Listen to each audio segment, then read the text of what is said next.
Hey everyone, welcome to TutorSQL. In today's video, we will be diving into the different ways you can count records in an Oracle database. Whether you are just starting out with the SQL or looking to refine your skills, this video will definitely walk you through some essential techniques to get accurate counts from your tables. So let's get started with this employees tables from Oracle LiveSQL.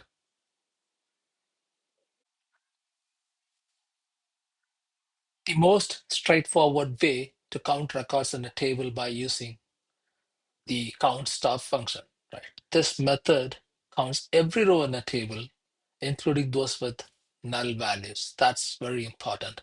Let's see it in action.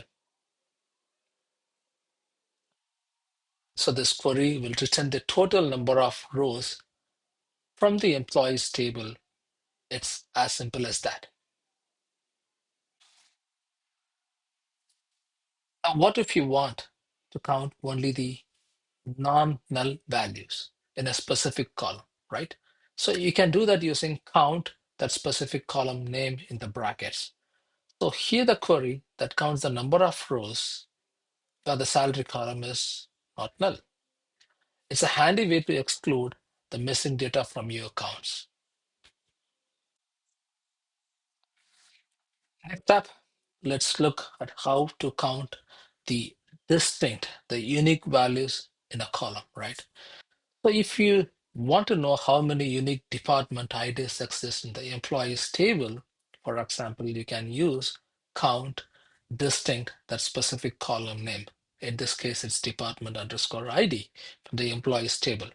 Let's run this and see what is the result. If you look here, there are 11 departments, right? So the query returns the number of unique non-null department IDs, and it's a great way to understand the variety in your data. Now, what if you want to count the number of employees in each department? That's where group by comes in. Let's run this query and see what's happening. So basically what group by does is this query groups the records by department ID and then counts how many employees are in each group. For example, department ID 90 has 3 employees, department ID 60 has 5 employees. So this is super useful for summarizing your data. Sometimes you might need to count records that meet some specific criteria, right? Let's say we want to count the employees who have a salary greater than $10,000. So that's why the subquery comes in. If you look at the subquery, I have a condition written that select the employees where the salary is 10,000. Let's run this query and see what's happening. If you look here, the inner query filters the records whose salary is greater than $10,000, and then the outer query counts it. So this approach gives you the flexibility in applying certain conditions in your query. For a quick check, especially in a large data sets like 1 million, 2 million data set, and you want to do validation within a limited number, a small number, you can use row number to count records up to a certain number. And here's how. Let's run this. So this query counts only the first 100 rows. It is not commonly used for counting, but can be handy in specific conditions, especially to do some analytical validations in a smaller count. Oracle also provides analytical functions that let you count records within partitions of your data. So this is super useful for more advanced analytics. Let's run this.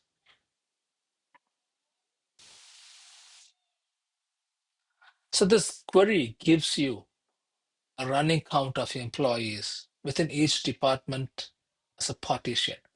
So it's a powerful tool for a detailed data exploration. You can try it.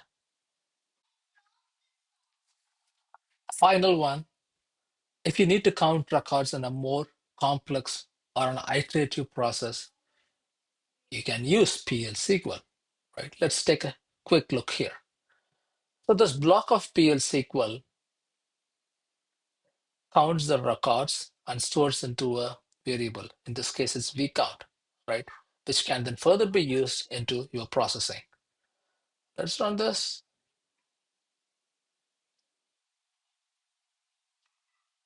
Total count is 107. So this is ideal when you need to incorporate the count into a larger and more complex logic. And that wraps up our overview of a different ways to count records in an Oracle. I hope you found this guide useful. If you did, don't forget to like, subscribe, and hit the bell icon for more content like this. Thanks for watching, and see you again in the next video.